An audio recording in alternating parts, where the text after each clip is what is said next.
Tom's Rhinoplasty.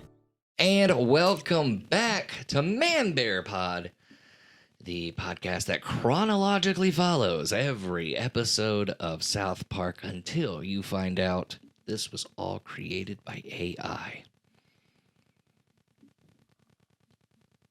It seems possible, I think. Like, if you look at my face looks like it was created by AI, because it's not exactly human, but it almost is. You know, when you get those AI apps and you send in your picture and the eyes are always messed up? Yeah. Right here.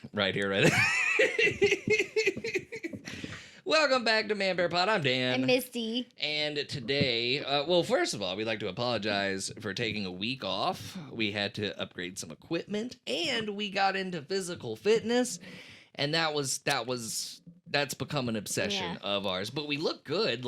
I would think so. We worked out consistently a week. I lost 8 pounds. Actually, 9 pounds. Nice. I'm at 179. I was at 188 earlier. I'm just trying to get rid of this gut because I'm stretching out Mando right now. I'm just going to stretch out Mando. But friggin', so she's doing great. She's doing wonderful at the gym.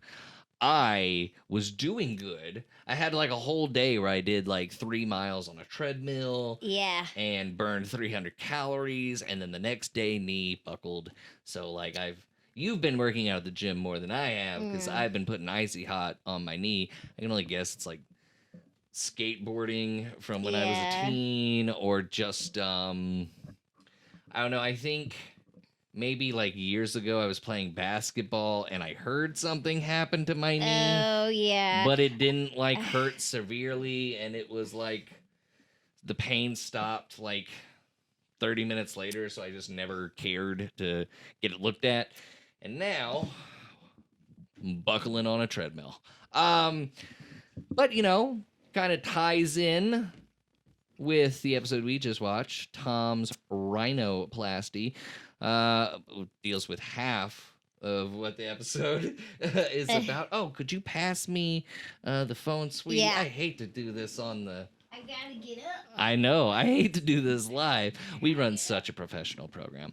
So Mr. Garrison in Tom's Rhinoplasty. Well, first of all, I'm jumping ahead. There we go. 11th episode in the season. Air date. Let me see what we got on the air date. February... It was the Valentine's Day episode. It should be February 11th. February 11th, 1998. Written by Trey Parker. Episode advocates the concept of inner beauty through Mr. Garrison and shows the boys' efforts to win substitute teacher Miss Ellen's affections despite the fact that she is a lesbian. Let's get to the physical health part. So we were working out, whatever, but in this episode, Mr. Garrison gets plastic surgery to look like no other than David Hasselhoff. David Hasselhoff. I just want to say this, watching this back, the funny thing about Mr. Garrison, every time he shows up as David Hasselhoff, they play Shadow Dancing by Andy Gibb from the Bee Gees, and it's just the most obscure moment. So he'll walk into the classroom and turn it right, yeah, Shadow Dancing. It's just so funny the way they place that song in the episode. It always gets me laughing. But Mr. Garrison gets plastic surgery, stops teaching. He's gonna go out with his new look and be a ladies' man. But the big subplot in this episode is Mrs. Ellen, who takes over for Mr. Garrison, who is really hot, I guess, as far as South Park cartoons go. And the boys have a crush on her. Now, I feel like, and maybe they did it, maybe it's just coincidence, but at the time, I remember a year prior, Mary Kay Letourneau. Nowadays, see, for all you Gen Zers, millennials, I don't know. I hate using those terms because I hate dividing us by what decade we were born in. But if you're not familiar with what happened in 1997, see, today's day and age, teachers fucking kids. Hey, it's every day, It's just every week you find out a new teacher and a new student having an affair. Back then, back in the 90s, really wasn't a thing. Mary Kay Letourneau was the one that busted that door open. Not that that door needed to be busted open, okay? But Mary Kay Letourneau, that was wild. She had an affair with one of her students. Mm-hmm. She was like late 30s and he was like 12. And she had her first child by him when she was like being sentenced to jail. She had 2 kids by him. And then when she got out of prison, she married him. They got married. Yeah. Yeah, they were married for 14 years. Yeah. I want to say did I see a documentary on it? I saw something on it. Mm-hmm. Anyway, they were married for 14 years, split up in 2019, and then she passed away in 2020 But she passed away. That in was just like, and they got divorced, right? In 2019. Yeah. Wonder what they got. I mean, at that point, what are you getting divorced for? Like, I want a divorce. I've known you since you were 12. Yeah, I've known you since. Well, I think the kid was in her 3rd and 5th grade classes. Oh, I know. So who wanted the divorce there? Did he wake up and go, "Oh wait, this is messed up"? I mean, he should have done that, when he would before. I don't know. He should have done that years ago. I'm gonna defend. I mean, you gotta defend the kid in this situation. When you're that age, hormones. He was being taken advantage of. It's always crazy to me though that these teachers that do that. I mean, not all of them, of course, but like some of them, most of them, a lot of them. I don't know the statistic. Don't have the past of a pedophile. They don't have the past history of a pedophile. So, like, the majority of them are women. There's some men. But, like, I notice, like, the women, I don't know. If you're a woman and if you're an adult woman and you're attracted by the game of a 13 or 14-year-old boy, something's wrong with you, obviously. Yeah. Have I told you that one of my teachers, after I graduated, was busted? You did not. Okay, I can't mention any names. Second high school I went to, I graduated, and then like a year or two, maybe 2 or 3 years after I graduated, it was found out that one of our teachers, I'm not going to go in specifics because, whatever. It was found out that she was having an affair with a student of the same sex. Since from because this high school was it was junior high and high school combined. Yeah. So she was having this affair well, yeah, no, she was married. She was having an affair with this girl from 7th or 8th grade to junior, senior year or some shit like that. Yeah, I believe she is still in prison. She got 2 16-year sentences. And I just remembered, what the fuck? You turn on the news, and she made news because it hadn't happened in a while. You know, when it hasn't happened in a while, and then the next one, they get to be on NBC Nightly News. And it was just crazy seeing her on TV walk through the courtroom, and she's shocked at all these reporters taking pictures of her. I didn't have any sympathy for her because when I was a senior, I had a belt buckle that said "suck it." Never wore it to school on purpose. It was just my going out. I'm gonna go to the mall with a "suck it" belt. I was a classy kid. Put that in the suck it bucket. Put that in the suck it bucket. Well, so I was doing stand-up comedy. I just started doing stand-up comedy, and we were really we were obsessed. We were going to Lake Charles, Louisiana, and Houston to do open mics during a school week. So I would get home at 4 o'clock in the morning. My dad was all supportive. He didn't care. But I'd get home at 4 o'clock in the morning. I'd wake up 3 hours later to go to school. I wake up. I put on what I think is just the normal belt. I'm half asleep. I come to school. I have a belt buckle that says "suck it." I explain to every teacher that talks to me about, "Hey, your belt. Oh God, I'm so sorry. This was an accident. And they didn't have any extra belts at the office. So every teacher is just like, just don't wear it again. Yeah. I get to her class. She doesn't even talk. She just writes me up and gives me attention. So this teacher that is having an affair at the time that I'm there, a same-sex relationship with a kid, writes me up for a suck-it belt buckle. And that's why I had no sympathy. I didn't have any sympathy for her at all. But I was like, when I was watching her on the news, like, ah! No, I'm not that petty over I thought you were going to say over a suck-it bucket. Over a suck-it bucket. But yeah, no, that was fucking, it was fucking insane because it's like, you know the teacher, so then you're calling your friends. Like, did she touch you? But like, my friends and I, you know, you run into each other as adults and you reminisce, and like, yeah, there was some peculiar behavior. Like, her hugs were like way too long. Like, that was one thing we noticed. The teacher's hugs were way too long. And yeah, I'm not gonna go into like my friends' personal stories, but like looking back at it, it was like, oh yeah, like why didn't we see that? Because we were kids.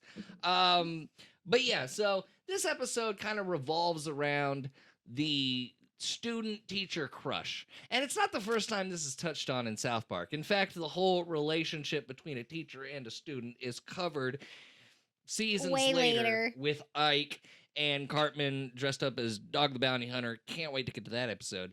This episode, there's a number of things that happen. I should look at the wiki on this, but just things off the top of my head, and then we'll get into the wiki. This episode really shows the dark side of Wendy. It really does. Like, Wendy Testaburger is not to be fucked with. Well, she is actually the first female character in the show that says the F word in the show. Wow, that's a fun tidbit. Yeah. I didn't know that. She is. Right on. So there you go. Wendy Testaburger is the first female to say fuck. And this isn't the first time, you know, this is not going to be the only time we see, you know, the dark side of Wendy Testaburger. No, not at all. But I mean, we saw it in the Halloween episode how she could be selfish and kind of like whatever towards Stan. And in this episode, she's very insecure. Yeah. Because Stan has a crush on Miss Ellen like all the boys do. And Wendy it makes it a point in this episode to get rid of Miss Ellen. And then at the end, you find out she has affiliations with Iraqis. And Miss Ellen gets shot up into the sun. But so there's some great moments in this episode. It has my favorite chef song. Yeah. Has one of my favorite chef song. No substitute. No substitute for you. No substitute for you. No substitute. No substitute for you.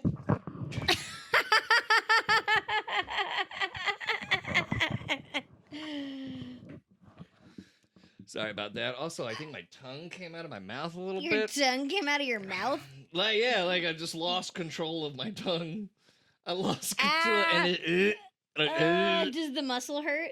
No. Oh, when the muscle. I don't know. I was just like, whoa, it's coming out. Oh. No substitute. That's one of the best. That song is banger. Yeah. And I just want to do the dance again. So is that your favorite moment? It's not my favorite moment. That's not my favorite moment. That's not your favorite. Okay. I'm situated. But it's a good one. I'm situated now. Not my favorite moment. The shadow dancing is one of my favorite moments. God, I had the third thing in my head. So chef songs, no substitute. I should take notes. Oh, okay. So Mr. Garrison's on the operating table, and the doctor's like, "You ever seen the movie Contact?" He's like, "Oh, God damn it." And he's just, fuck that movie. And then the doctor leaves. You sit there for 2.5 hours and you find out the aliens are goddamn father. I love that line because I hated that movie. I love the line, but I've never seen the movie. It's such a letdown because it's a really good sci-fi up to the point. Yeah. Up to the point. Because, like, okay, if you've never seen Contact, Jodie Foster works at like a satellite station where they pick up signals from space. I don't know why I'm talking like this. I don't know why I'm playing with my arms. I look like You one of want those. to dance? I You just want to dance. I You wanna started keep dancing, and that's what it is. And this is my other dance move, That's- inflatable balloon man. wacky waving inflatable arm flailing tube man. That is that other show. We don't mention that other show on here. No, I'm kidding. We got nothing against Family Guy. So, so yeah, in Contact, Jodie Foster, she works at whatever. And they start hearing signals from space. So the buildup is like, where are these signals? Oh my God, they're sending us coordinates or something. Oh, they're sending us a design for a ship to use. So Jodie Foster goes in there. I don't fucking know why they chose Jodie Foster. But she goes in there, and in her perspective, she shoots out into space. She lands somewhere on a planet. She opens, and the alien is her goddamn father. It's actually the alien taking the shape of her father to make her comfortable. And that's something we'll see in a future South Park episode where the alien turns into... Yeah. But it was such a big disappointment because it's like, well, one, how does the fucking alien know what your dad looked like? Two, everybody that goes and sees an alien movie, not alien like with, what's her... Sigourney Weaver. Not Alien with Sigourney Weaver. Just any sci-fi movie with aliens. What do we want to see? Aliens. The fucking aliens. So, like, when it's goddamn... I don't even know who played her father, so I'm just going to say John Voight or some shit. I looked at... Oh, wait. I don't know who played her father. Was it Tom Skerritt or... I don't know. James Woods? It might have been James... No, it wasn't James Woods. It wasn't... No, I looked it up on IMDb, and those are the two older actors in the movie, so... I want to say James Woods was her boss. I don't know. I haven't seen Contact in years. But yeah, like, the only person who gets a pass for not showing aliens is Steven Spielberg. That's the only pass. Close Encounters of the Third Kind. Never see the aliens, but it's fine. Spielberg's the only one that can get away with it. Not even Shyamalan with Signs? No, you see the aliens in... You do? see the aliens in Signs. I forgot. Shyamalan. Have you had too much coffee? The way you make it is stroke-inducing. I didn't even really make it that strong. I'm set, but once we do the call sign to end the episode, I'm having a stroke on the floor.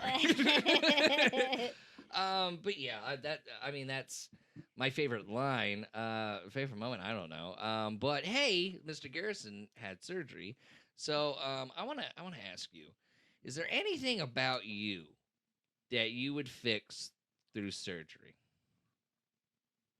All right. I don't think you need to fix anything. There's one thing, and I don't even know if it's like a big deal, but like I have this like little bit of something right here. Chin waddle? I don't know if it's chin waddle or if it's just, sometimes naturally people have like a double chin. Mm-hmm. I don't know that it's naturally a double chin. It's not a double chin. But like, it's just a chin that hangs down. You're beautiful. And I don't want that's the if I were to get like super wrinkly right here, that I would probably fix that with surgery. That's it. Because I think You know what you should do? Just grow a beard, hide it. Grow a beard. Grow a beard. Oh my God, who was it? No. Bearded lady. I can be in traveling carnivals. It reminds me of that movie with Norm Macdonald, Dirty Work. And they're hired to like do something to the bearded lady, and then they shave her, and she's like running out of the trailer screaming, and the dwarves are erasing the bearded part to where it just says lady. Never seen Dirty Work with Norm Macdonald. Rest in peace. Watch it. It's a great movie. Yeah, that's all I would just so would change. But like as I am right now, happy. I expect anyone watching this or listening to this they expect me to say my eyes.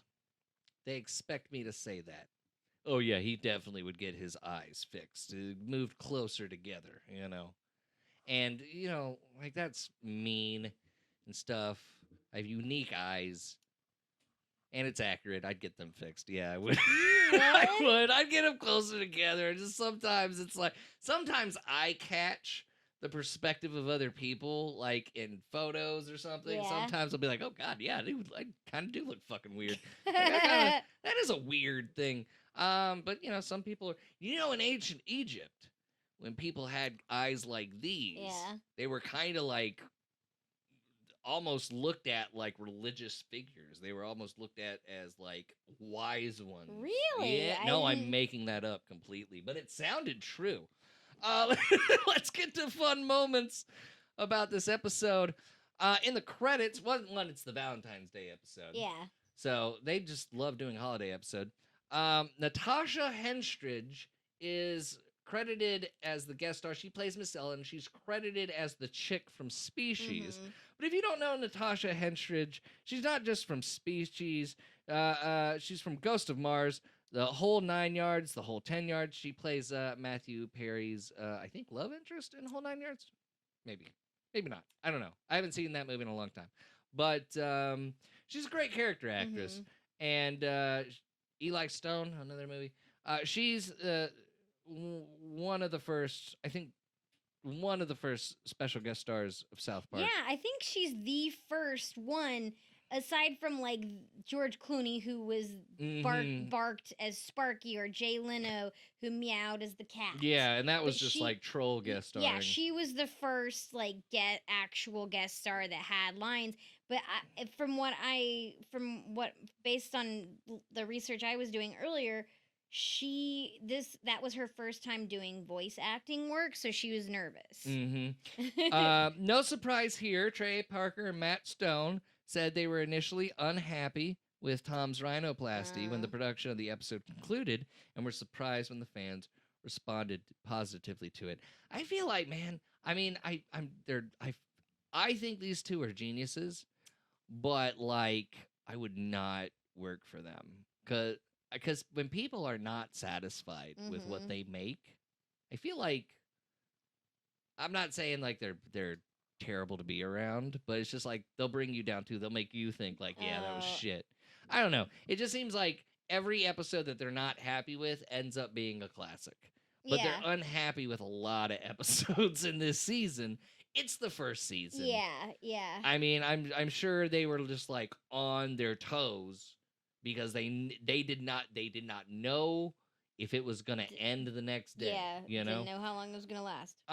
So concerned about the children's education, Miss Ellen, which I think I'm backing Wendy in this. Miss Ellen reveals she will buy dinner for the winner of the spelling test. That's kind of inappropriate. But anyway, Chef tries to get with Miss Ellen. He tells the boys that she's a lesbian. We don't actually have any proof that it's not confirmed that she's a No. lesbian. The only thing that's confirmed is she wouldn't sleep with Chef. Yeah. The boys actively try to court Miss Ellen.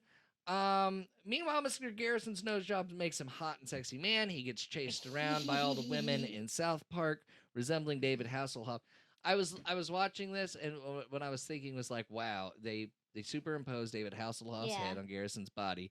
But now, and you can look this up, Trey Parker and Matt Stone, their deep fake company, got like millions and millions of dollars in Yeah. funding.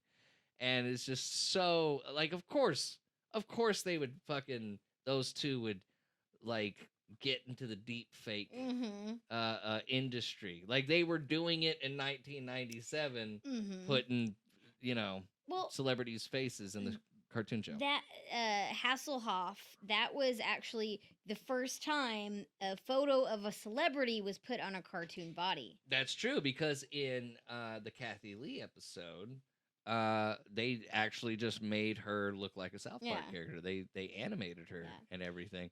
And Scuzzlebutt's leg. Patrick Duffy. Patrick Duffy. One thing I love. This is kind of one of my favorite moments. Okay. Whenever Mr. Garrison goes to Tom's rhinoplasty, and he's doing his little simulations of, oh well, we could widen out the bridge, and this is, then it's him with, a wider bridge, and then he's like, or we could thin out the bridge, and then he does the little computer clicky, and it's just picture of David Hasselhoff. That's like one of my favorite moments. Oh my gosh. Oh, okay. Here's a fun fact. During one scene, Wendy tells Stan that she smelled Miss Ellen taking a smelly dump in the bathroom That's right. in an attempt to make him less attracted to her. In the original script, Wendy originally told Stan that she had a yeast infection.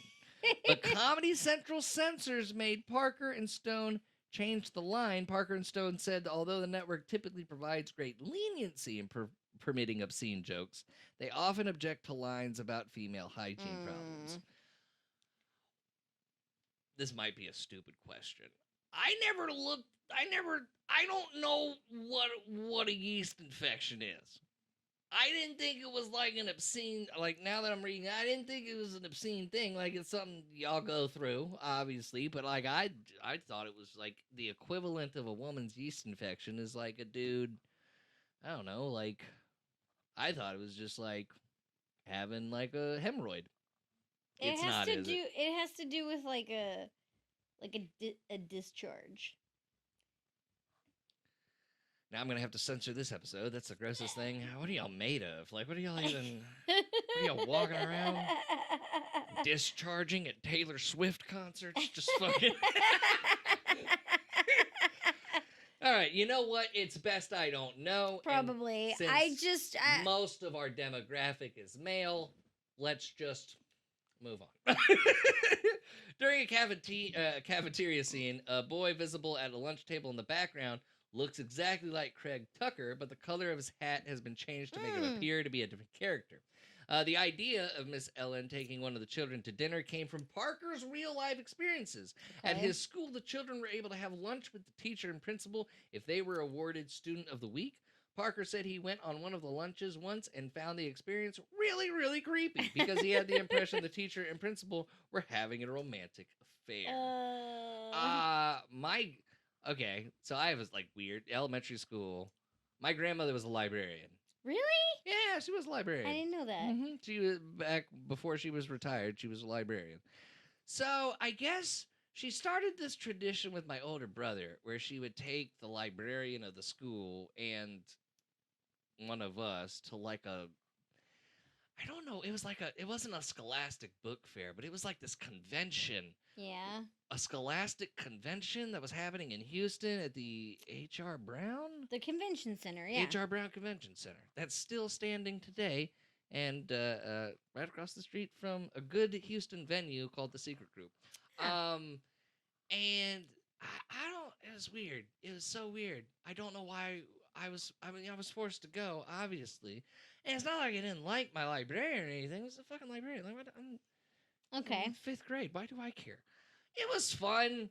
I think I saw R.L. Stein. No, it was some lady, and she said she's not friends with R.L. Stein. That's why R.L. Stein's in my memory. But we were sitting at this banquet hall eating and listening to some author. They were honoring some author. It was so weird. It was just weird. Not in what Trey Parker's going through, but it's just weird to have your grandmother and your librarian there. It's just like, I'm not even into books. I'm into comic books. Not a damn comic book in sight at the H.R. Brown Convention Center, Scholastic Convention, or whatever the fuck it was. But, yeah, my grandmother did that shit. I was just weird. Substitute teachers. Let's go to substitute teachers. Do you have a substitute teacher that you can remember as being bad, maybe hot? Like, do you have a substitute teacher that stands out in your memory, whether they were weird, very nice, or what have you? I remember there was one substitute that I remember that was hot. Oh. There was one male substitute teacher. Well, I would hope it's a male. Yeah, that I remember that was hot. Okay. Redhead, Ginger. did the whole redhead, like beard. Ooh. Slacks and a button-up t-shirt. I was probably in the 5th or 6th grade. That was the only male sub I ever had that was hot. Okay, but there's not sub that was creepy or mean. I did have a mean substitute teacher. He was this old man, and he wouldn't let me Say no more. He wouldn't I was in high school though. Yeah. And he wouldn't let me take the hall pass to go to the bathroom, and I was just talking shit to him, and I was just he was like, oh well, Can I ask What? a question? Was he letting you go to the bathroom? No, he wouldn't let me go for some reason, and he was Okay. like, "Well, all of you need to have." This was right before my school did standardized dress and like where you'd wear your ID on a lanyard and stuff. Mm. My senior year, they started that stuff. So this Oh. must have been my sophomore or my junior year, and he was like, basically saying that all of us were hoodlums, and we Hoodlum. He was needed. that old, huh? He was that old man. He was that old. that kind of old man. Hoodlums. You jerkemers. And you should have IDs to identify yourselves and blah blah blah blah blah. And I literally like grabbed a dry erase marker and wrote my name really huge on the board and like left. I love that. I'm gonna name Okay. the substitute Okay. because to this day I love her. Okay, I love her. Miss Montalvo, elementary school. I can't tell you how many times, like every year, it just seemed like Miss Montalvo subbed a class of mine every year, 5 times a year, 6 times a year. I don't know why, but she could quiet a fucking classroom. But then there'd be some days where she was cool as shit, so we would just be like, what is her deal? But like, she never yelled at me, which like every reason to, because I was a hoodlum. But she was friends with my mom, probably why she never yelled at me. And like, I used to hate her because she was just so mean to us sometimes. And she would make us do like 400-word essays or some shit like that, just writing or whatever, and make us sit in silence.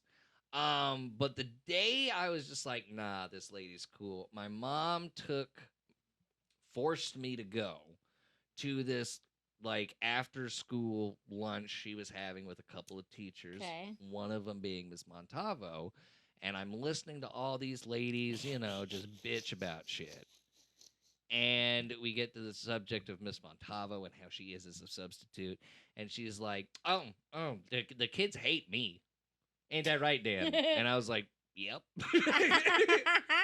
But that's when I was like, oh, she's aware. She's aware that she could go over the line sometimes, and then, she would come over to the house, and she's a sweet lady. Yeah. And, like, looking back now, I don't blame her. I don't blame her. We were little shit. We were little assholes. I was going to say, like, that age, you were, what, 5th grade or something like that? I mean, I had her every year. Yeah, well, I mean, elementary school, junior high, kids can be little shits. Yeah, I had her every single year, like up until the day I graduated from junior high. Yeah, but like I never had a problem with her. She never yelled at me or embarrassed me or anything like that. So I name her because I don't know where she is now. But if some weird, crazy way she sees this, love you. Hope you're doing good. I really do, because she was a good friend of my mom's. She really was. Not a lot of people were really good friends of my mom. Anyway, that's a whole other episode. Okay, so we're down to our final 2 subjects. I did have a lot of coffee. Favorite moment, Misty. All right, so I talked about the David Hasselhoff thing, but that's one of my favorite moments. My other favorite moment is when Wendy sees that Stan has a crush on Miss Ellen, and so she gets upset, and she's having a flashback of all the times that he's thrown up on her. It's like it's the 11th episode of the show ever. But it's like 19 times. It's 19 times she gets thrown up on in this episode if you include the flashback. So like he's on but in particular, my favorite moment within that is when he's on the horse and he's swinging back and forth, and she's walking by and he's like, what? That is my favorite. That's pretty good. My favorite moment, it's actually a series of favorite moments, but it's every lesbian reference Cartman is doing. So Jeff tells the boys that Miss Ellen is a lesbian. So Cartman is going home and asking his mom how to be a lesbian, and he's taking everything she's saying literally. So I think the very first thing, the boys walk in and Cartman's licking carpet. Yeah.